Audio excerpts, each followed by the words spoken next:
Граф оказался на улице так же, как и многие другие собаки. Его просто выбросили. Привезли на машине в незнакомый поселок и оставили на дороге. Оставили потому, что стал не нужен. Граф — собака бойцовской породы, американский питбуль-терьер. Хозяин держал его для собачьих боев. Но с возрастом пес стал проигрывать, перестал приносить прибыль и был выброшен, словно сломанная игрушка. Люди наигрались. Граф всю свою жизнь сталкивался только с жестокостью. Сколько раз он бился на собачьей арене. Исход такого боя лишь один: либо ты убьешь, либо тебя. Толпа ликовала, когда собака умирала в пасти более сильного соперника. Людям хотелось больше крови, больше адреналина, больше денег. Сколько раз сам граф выходил из боя победителем, но еле живой от многочисленных ран. А теперь стал не нужен. У него не было желания броситься вслед автомобилю, на котором уехал хозяин. Не было желания искать свой дом. Он шел, сам не зная куда. Просто шел. Навстречу попадались люди. Многие пугались его грозного вида, обходили стороной. Несколько раз собаки облаивали, но издалека. Ближе никто не решался подойти. Но он не обращал внимания. Вдруг он услышал странные звуки. Он остановился. Возле магазина стояла девочка лет 9 и плакала. Двое подростков, 15 лет, отбирали у нее деньги. «Отдайте это!» Папа дал на шоколадку. Пыталась забрать девочка у хулиганов свою сумочку. «Ути-пути, папа дал!» Передразнил один из них, рыжий верзила. «Еще даст!» Он оттолкнул девочку, та чуть не упала, и заплакала еще громче. Мимо проходили прохожие, но никому в голову не пришло заступиться. Все спешили по своим делам. Граф, может, до конца не понял всего происходящего. Его не учили защищать слабых, только свою территорию, если залезет чужой. Он просто подошел к девочке. Парни побледнели. Она, оказывается, с псиной. Валим! И хулиганы, бросив сумочку, поспешили наутек. Девочка сначала не поняла, что произошло, почему ее обидчики вдруг ретировались. Потом заметила пса, который стоял рядом, задумчиво глядя куда-то вдаль. «О, ты спас меня!» Ребенок обнял мощную шею собаки, прижался к морде своей мокрой щекой. Граф опешил. С ним никто так не обращался. Он совершенно растерялся и не знал, что делать. Впервые за свою жизнь он оказался поверженным ребенком. Пес засопел и попытался освободиться. Девочка разжала объятия и стала гладить его по голове. «Хороший песик», — приговаривала девочка, разглядывая многочисленные шрамы на морде и плечах.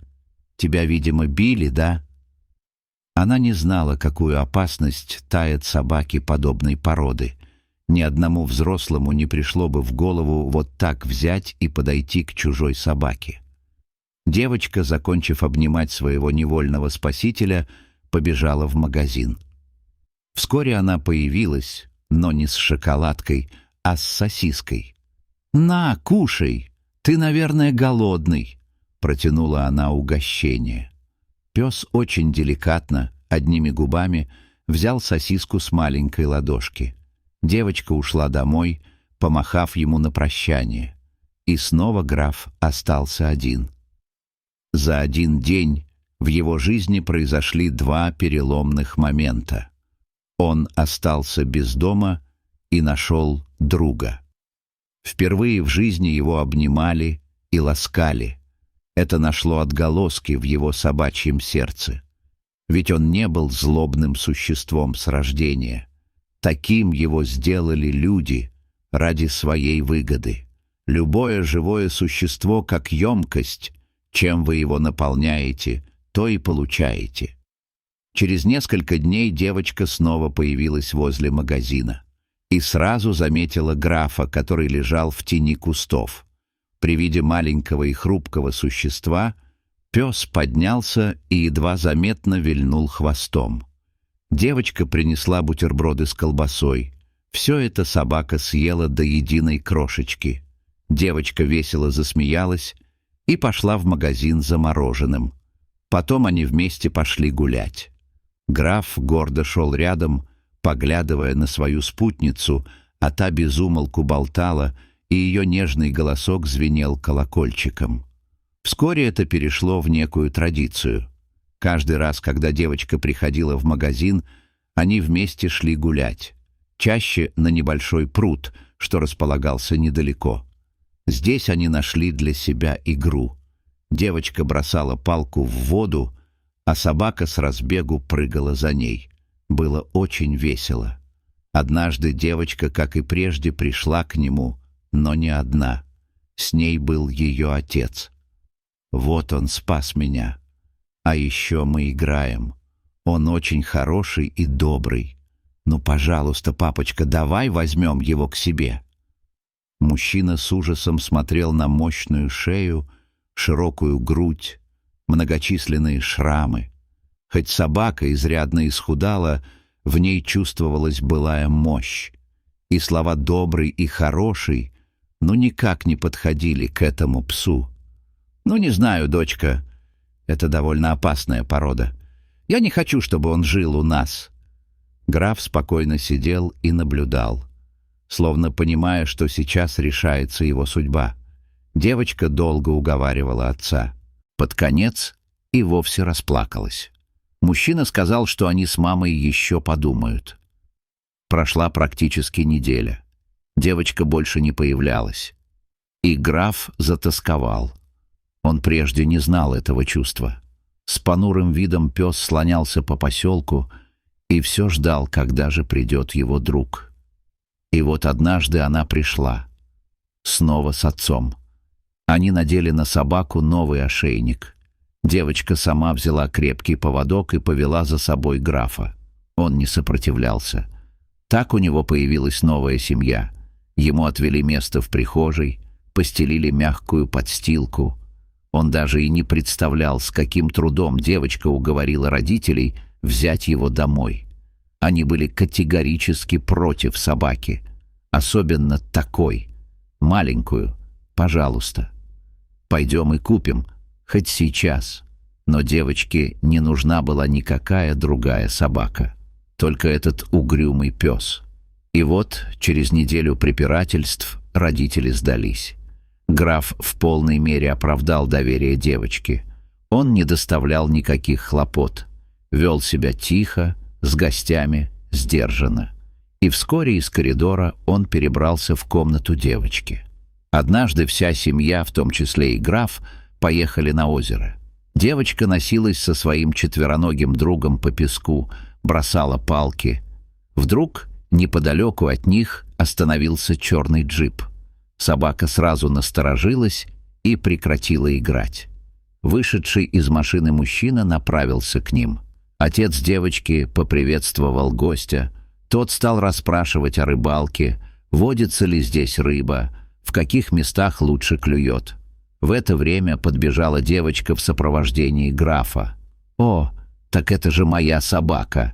— воскликнул мужчина. «Граф, ко мне!» Но пес даже не шелохнулся.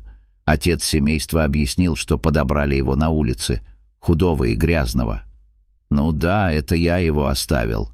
В наказание, так сказать. А то работать не хочет», — самодовольно ответил мужчина. После этого он потребовал отдать собаку обратно. «Это не ваша собака», — заступилась за друга девочка. «Он мой, и он мой друг. Я его ни за что не отдам. Он мой». Вмешались и родители. Они видели, как любит девочка собаку и как тот, в свою очередь, привязан к их ребенку. Но бывший хозяин графа был иного мнения. «Да вы знаете, кто я? Я вас в тюрьму засажу. Напишу заявление, что это вы украли у меня собаку».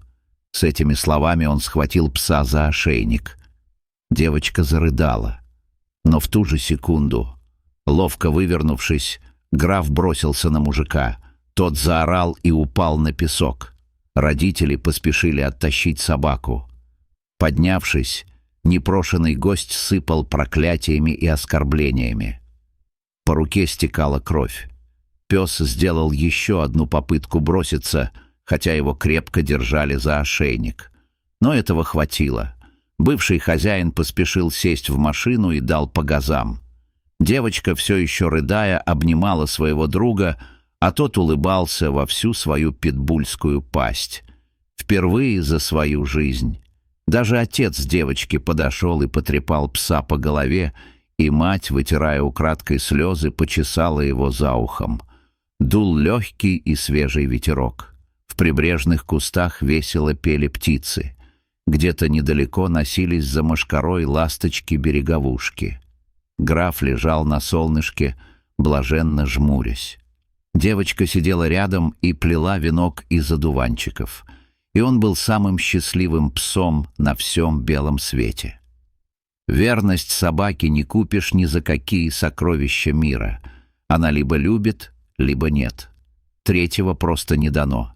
Недаром говорят, что собаки — это ангелы, спустившиеся с небес.